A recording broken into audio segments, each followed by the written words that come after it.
There's something most people overlook when they talk about success. They talk about goals. They talk about hustle. They talk about time management and habits and discipline. All of that matters. But none of it will get you very far if you don't start with one simple, overlooked question: why am I doing this at all? Every morning we wake up with a choice. We can let the day happen to us, or we can decide what the day is going to mean to us. That begins with purpose. That begins with asking a powerful question that too few people ask themselves: why does today matter? When you know your why, you're dangerous, not to others, but to your own doubts, to your own excuses, to the inertia that keeps you stuck in place. You're no longer just reacting to your calendar, your to-do list, or your inbox. You're leading your day instead of following it. Now, I'm not talking about some huge cosmic purpose that takes years to define. I'm talking about something simple, practical, immediate. Today's why. What is the reason I'm waking up and choosing to care today? Let me tell you a story. Years ago, I worked with a leader who was wildly successful on paper. Title, salary, accolades, you name it. But every morning he'd hit the snooze button. Not once, 3 times, sometimes 5. And when he'd finally crawl out of bed, there'd be this look in his eyes. Tired, yes, but also empty. Eventually he broke down. He told me, I don't even know why I'm doing any of this anymore. He had lost connection to his why. His work had become a series of tasks, meetings and deadlines. Nothing rooted, nothing inspiring. He wasn't lazy. He was aimless. That's what a lack of purpose does. It makes effort feel pointless. So we went back to basics. I asked him, what's the impact you want to have today? It was the only thing I asked. Not next year, not next quarter, just today. It took time, but soon he started waking up with a different mindset. He'd begin his morning not with email or social media, but with intention. He'd write down a sentence: today I will lead by example. Or today I will encourage someone who's struggling. Or today I will do something that makes my team stronger. Small, specific, powerful. That's the key. See, your why isn't always going to be some grand mission. Sometimes your why is showing up fully for the meeting you'd rather skip because the person across the table needs your energy. Sometimes your why is being a little more patient with your kids because you want them to grow up feeling seen and loved. Sometimes your why is putting your head down and doing the hard work because it brings you one step closer to who you want to become. Without that purpose, our days blur together. They become transactional.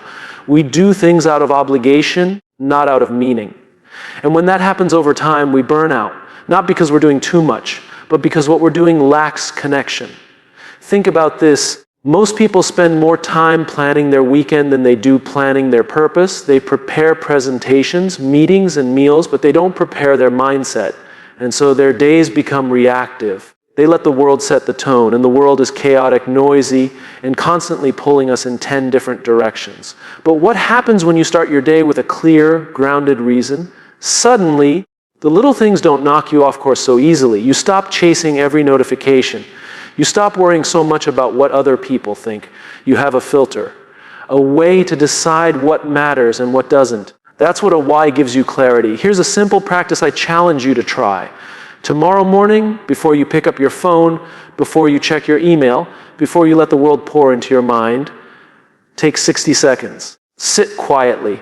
Ask yourself, what kind of impact do I want to have today? Write it down. Say it out loud. Hold it in your mind. It doesn't have to be profound. It just has to be honest. It might be, today I will stay calm when things go wrong. It might be, today I will give someone hope. It might be, today I will learn something new. That's your win. That's your reason to show up. That's your why. I've met people who thought they were burned out from working too much. But when they reconnected with their purpose, when they started leading each day with intention, something shifted. They weren't tired anymore. They were energized. Not because their workload changed, but because they changed. You don't need to change your entire life overnight. You don't need to quit your job or move to a new city. You just need to ask better questions. Questions like, why does this matter to me? Who benefits when I show up fully today? What's the deeper reason behind my routine? When we lead with why, we remember that what we do is not just what we do, it's who we are becoming. Every day becomes a brick in the foundation of the life we're building. And when that foundation is strong, when it's built on purpose, we can weather anything. Challenges don't blarify us. So the next time you wake up feeling tired, overwhelmed, or unmotivated, don't reach for coffee. Don't reach for distraction. Reach for meaning. Start with why. Anchor your day in purpose. And watch how everything else, your attitude, your energy, your results, begins to shift. Because when you know why the day matters, you show up like it does. There's something incredibly powerful about the promises we make. We remember the ones we've made to our teams. We remember the ones we've made to our friends, our families, our partners. We hate letting other people down. But what we don't talk about enough is how often we let ourselves down, quietly, privately, consistently. Think about it. You say you'll wake up early and go for that run. You say you'll start that project this week. You say you'll stop checking your phone every 5 minutes. But when no one's around to notice, it's so easy to push that promise to the side. You justify it. You tell yourself, it's not a big deal, I'll do it tomorrow. And then tomorrow becomes next week. Next week becomes never. And slowly, subtly, you start believing that what you say doesn't matter. But here's the truth. If you can't trust yourself, you'll always struggle to lead others. You'll always feel like an imposter. You'll always be chasing something externally to compensate for what's broken internally. That's why keeping promises to yourself is not about discipline. It's about identity. Every time you follow through on something you told yourself you would do, you're voting for the person you want to become. You're proving to yourself, not anyone else, that your word has weight, that you can rely on you, that you're not waiting to be saved, validated, or motivated. You're in control. And no, it's not always easy, but it's worth it. I once worked with a young entrepreneur, brilliant mind, endless ideas, charming presence. On the outside, people thought he had it all together, but behind the scenes, he was stuck. His business was stalling, his confidence was cracking, and he didn't know why. We sat down and had a raw conversation. I asked him, what's the one promise you keep breaking to yourself? He looked down, took a breath, and said, I keep telling myself I'll finish what I start, but I never do. That moment changed everything. Because once he admitted it, we had something to work with. We didn't start with a productivity tool. We didn't build a new schedule. We started with integrity. He picked one small promise to keep every day, just one. And that small daily win rebuilt his self-respect, brick by brick. People often think they need motivation to take action. But it's actually the other way around. Action builds confidence. Repetition builds belief. And belief fuels purpose. Motivation isn't what starts the engine. Commitment is. And that commitment must start with you. There's a common trap in leadership. We show up for everyone except ourselves. We run around solving problems, managing fires, meeting deadlines, being available, being helpful, being everything for everyone. But inside, we're exhausted, depleted, running on fumes.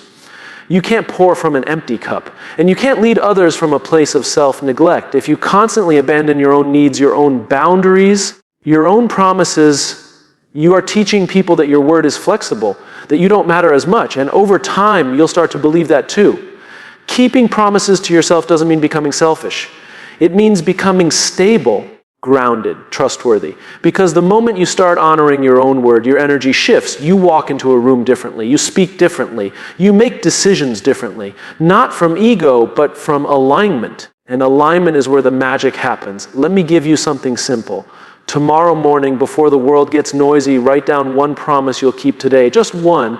It could be, I will drink enough water, or I will be fully present with my kids, or I will spend 20 minutes reading instead of scrolling. Small, clear, actionable. The kind of promise you can keep even when the day gets chaotic.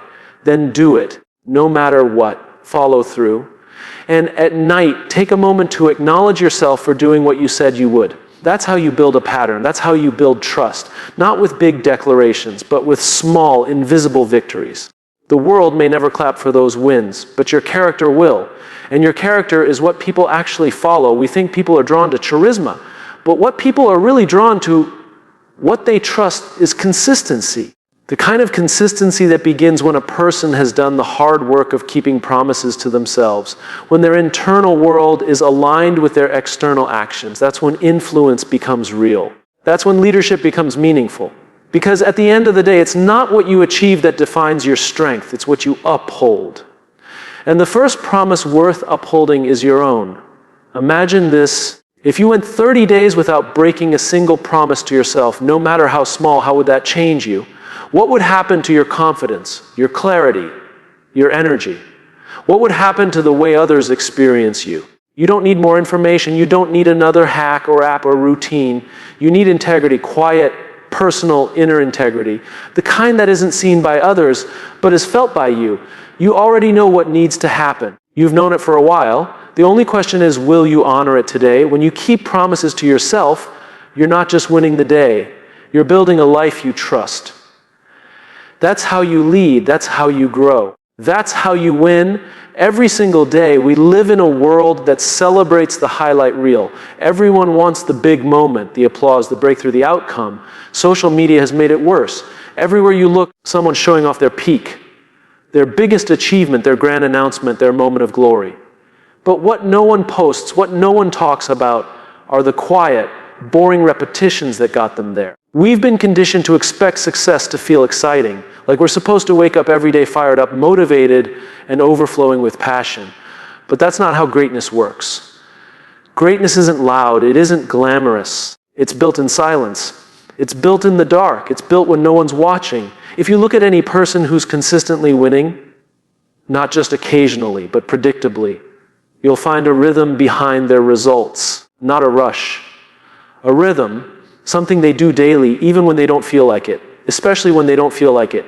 They've learned to fall in love with the process, not just the prize. That's what I mean by embracing the boring reps. Because let's be honest, most of the things that lead to mastery feel incredibly unremarkable. Practicing the same move again and again. Having the same conversation with your team until it sticks. Waking up early to do the same journaling, the same reading, the same workout. It's not thrilling. It's not new. It's boring.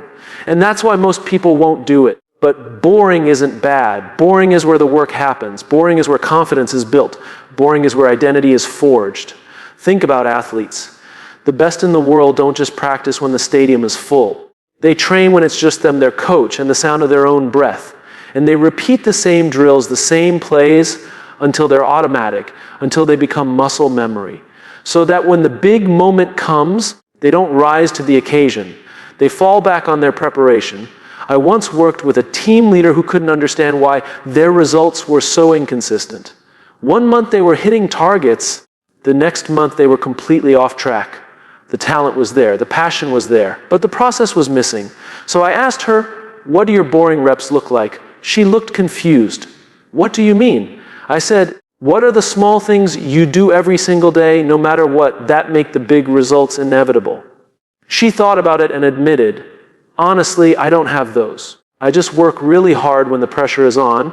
That's the problem. Most people wait for pressure to perform. But true professionals don't rely on pressure. They rely on process. We built her a routine, a simple set of habits she'd repeat daily. Check-ins, debriefs, reflection, planning, nothing flashy, nothing groundbreaking, just boring, repeatable excellence. And in a few months, her team's performance transformed. Not because they got smarter or more talented, but because they got consistent. Consistency is a superpower, and boring reps are the path to consistency. The reason most people struggle isn't because they're lazy or unmotivated. It's because they're addicted to novelty. They chase the next thing, the shiny thing, the exciting thing. And the moment something feels too routine, too repetitive, they lose interest. They want change, but they don't want repetition. And that's a problem, because growth lives in repetition. You don't get strong by lifting a weight once. You don't get smart by reading a book once. You don't get trustworthy by telling the truth once. You become those things by doing the boring reps over and over and over again. Here's what's funny. When people see someone crushing it, they always ask, what's your secret? But usually there is no secret, just systems, just habits, just effort that's been repeated so often it becomes who they are. Boring reps are the bridge between who you are and who you want to be. They're the small choices no one sees that eventually lead to the results everyone wants. I know it's not sexy. It's not supposed to be. That's the point. You do the reps not because they feel good, but because they do good, because they compound, because they quietly stack up into something powerful over time. And yes, you're going to want to quit. You're going to feel like it's not working. You're going to think, this can't be it. There has to be something more exciting, more advanced, more interesting. But that voice is lying. That voice is impatient. That voice doesn't understand how mastery works. Mastery is boring. Progress is boring. Winning is boring until it isn't. Until one day you wake up and you're further than you've ever been. And people ask how you did it. And you smile because you know the truth. You did it by doing the work when it was dull, when it was quiet, when it was just you showing up with no reward, no applause, and no proof yet. The people who win aren't the most excited. They're the most consistent. They're the ones who kept going when it stopped being fun. They're the ones who embraced boredom and made it their edge. So the next time you feel stuck, don't look for a breakthrough. Look for your reps. Ask yourself, what's the boring thing I've been avoiding, and then do it. Not once, every day. Because discipline isn't doing hard things. Discipline is doing simple things repeatedly, even when they're no longer interesting. That's how champions are made. That's how trust is built. That's how you create a life that wins every day, not just in moments, but in momentum. Fall in love with the boring reps. They'll take you further than motivation ever could. Most people think leadership is about being in charge, about being the loudest voice in the room, the person with the answers, the title, the authority.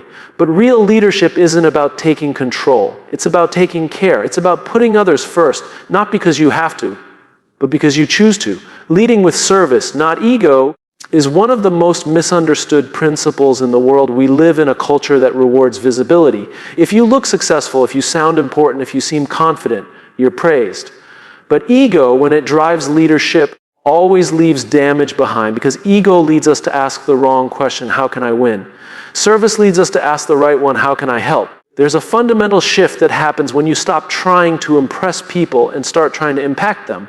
When you stop focusing on being the best in the room and instead focus on bringing out the best in others. That's the shift that separates managers from mentors, bosses from builders, leaders from legends. I remember speaking with a seasoned executive, highly respected. But when you walked into his office, there was no ego, no grand desk, no flexing of titles, no inflated presence. What struck me most was how he listened, fully, attentively, not waiting to speak, not waiting to be right, just present. Afterward, I asked him what his secret was. He smiled and said, I'm not here to be the smartest person in the room. I'm here to make everyone else smarter. That's what service looks like in leadership. It's humility in action. And humility isn't thinking less of yourself. It's thinking of yourself less. It's showing up not for recognition, but for contribution. It's knowing that the most valuable person in the room might not be the one talking the most, but the one helping others speak up. Ego will always tell you to protect your image. Service tells you to protect the people. Ego says, don't show weakness. Service says, be honest. Ego builds walls. Service builds trust. And the difference becomes very clear over time because one creates fear and the other creates loyalty. I once worked with a young team leader who had just stepped into a management role. She was driven, articulate, brilliant, but something was off. Her team wasn't responding. There was tension, burnout, resistance. She was frustrated. Why won't they just do what I ask? She said. I told her, because they don't feel seen. They don't feel safe. She was leading from a place of pressure, of performance, of ego, not because she was arrogant, but because she thought she had to prove herself. That's what ego does. It turns leadership into a performance, not a relationship. So I asked her to try something different. I said, tomorrow, instead of checking what your team has done, ask how they're doing. Show up for them before you expect something from them. A few weeks later, things changed, not overnight, but gradually. Her team started communicating more. They started taking more initiative. There was laughter in the room again. Not because her strategy changed, but because her presence did. When people feel seen, they show up differently. When they feel safe, they take risks. When they feel supported, they stretch further. That's the power of leading with service. You don't have to be in a formal leadership role to live this. Leading with service can happen in every part of your life. In your family, your friendships, your work, your community. It happens when you choose to listen instead of interrupt. When you choose to mentor instead of compete. When you choose to build bridges instead of building your brand. Service asks more of us than ego ever will. Because it's not flashy. It doesn't always get credit. But it's the only kind of leadership that lasts. Because it's not built on attention. It's built on trust. We all know someone whose presence makes us feel like we matter. That person who makes space for others, who uplifts, who leads not with dominance but with dignity. That's the kind of leadership the world is starving for. And it doesn't take much. It starts with asking, what does this person need right now? How can I contribute to their growth? What can I do today that serves someone beyond myself? Those questions will change the way you lead. They will also change the way people respond to you, because service is magnetic. When you lead with empathy, with integrity, with care, people feel it. And they don't just follow you, they believe in you. They show up not out of obligation, but out of respect. Ego seeks to be followed. Service seeks to walk with people. Ego needs to be right. Service wants to get it right. Ego demands compliance. Service earns commitment. This is not about being soft. This is about being strong in a way that lifts others. Leadership rooted in service isn't passive, it's powerful, because it builds cultures where people want to belong. Teams that last, relationships that matter, results that are sustainable. And the beautiful irony is this: when you lead with service, you do win. Maybe not in the traditional sense. Maybe not in a way that fills headlines. But you win in the only way that counts. In the loyalty of people, in the trust you build, in the lives you elevate. So the next time you feel that tug to prove something, pause. Ask instead, who can I help right now? Who needs to be seen? What does service look like in this moment? Lead with care. Lead with the mindset that your success will be measured not just by what you achieve, but by what you build in others. Because when you lead with service, the results follow. But more importantly, people follow, not because they have to, but because they want to. And that's how you win, quietly, powerfully, every day. We live in a world that's always rushing toward the next thing. Finish one task and another replaces it. End one day, and the next morning is already screaming for your attention. In the middle of all this motion, there's one habit that quietly separates those who grow from those who simply repeat. It's not something flashy. It's not productivity software. It's not waking up at 5 a.m. It's reflection. We don't grow from experience. We grow from reflecting on experience. And yet, for most people, the day ends when their energy runs out. They collapse into bed, phone in hand, brain overstimulated, heart unsettled, mind racing through unfinished to-do lists. Then they repeat over and over. But the ones who win, who truly evolve, who show up wiser, more grounded, more focused the next day, they do one simple thing that changes everything. They take a few minutes to ask, what did I learn today? That's it. That's the shift. Not what did I do or how much did I accomplish, but what did I learn? What did this day teach me? Because every day offers us something, a lesson, a pattern, a moment of truth. But if we don't slow down long enough to capture it, we lose it. And what gets lost in silence eventually repeats in chaos. I remember working with someone who was chronically overwhelmed, brilliant, driven, talented, but she was always tired, always buried under the weight of her own ambition. She was doing a lot, but gaining very little. Her work was loud, but her growth was quiet. So I asked her one question: do you ever pause at the end of the day and ask what it all meant? She paused. No, she said, I just try to survive it. That's where most of us are. Surviving our days instead of learning from them. But your day isn't just a set of tasks. It's a teacher. And when you slow down to reflect, you allow the day to shape you, not just exhaust you. Some of the most grounded leaders I know have a ritual. It's not complicated. At the end of each day, before bed, they sit quietly and ask themselves 3 things. What did I learn today? Who did I impact today? What am I grateful for today? That's it. Simple questions. But the power is in the consistency. Because over time, those questions build self-awareness. They sharpen your emotional intelligence. They show you not just what you're doing, but who you're becoming. And that's the real purpose of reflection, not to evaluate your performance, but to reconnect with your purpose. I had a mentor who once told me, never let a day end without capturing its wisdom. He didn't mean journaling for an hour. He meant making meaning out of what might otherwise pass unnoticed. A conversation that revealed something, a mistake that taught something, a win that reminded you of your values. When you reflect, you transform routine into revelation. But here's the thing, reflection requires honesty. It's not about perfection. It's not about proving you had a productive day. It's about being real with yourself, owning what went well and what didn't, not for the sake of judgment, but for the sake of direction. There's no growth without awareness, and there's no awareness without pause. The world tells you to hustle, to push harder, to do more.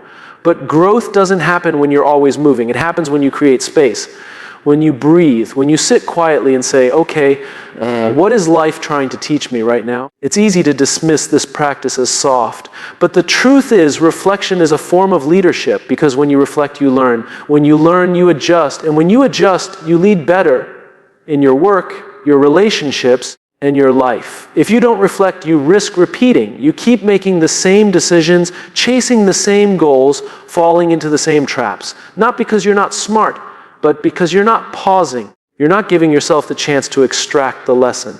And those lessons compound. A small realization today becomes a better decision tomorrow. A moment of gratitude tonight becomes a better conversation next week. This is how wisdom is built, not through age or experience alone, but through intentional reflection. You don't need an hour. You don't need to write a book every night. You just need 5 minutes. 5 quiet minutes to ask yourself, what mattered today? Where did I show up fully? Where did I hold back? What will I carry forward? And what will I leave behind? These questions create alignment. They reconnect you with your values. They remind you that your time is finite and your days are not to be wasted. They help you sleep better. Because instead of going to bed with noise, you go to bed with meaning. The most successful people I've met aren't the ones who do the most. They're the ones who learn the fastest. And reflection accelerates learning. You can't change what you won't face. And you won't face it until you slow down and ask. That's why reflecting before you rest isn't just a productivity hack. It's a leadership principle. It's how you build a life of depth, not just noise. And here's the part no one tells you. Over time, those 5 minutes of reflection become your story. They become the wisdom you pass on. They become the clarity others feel in your presence. They become the reason people trust you, not because you have all the answers, but because you've wrestled with your questions. So before you reach for your phone, before you scroll into distraction, before you collapse into exhaustion, pause. Sit with yourself. Ask what the day gave you. Ask what it took from you. Ask who you became in the process.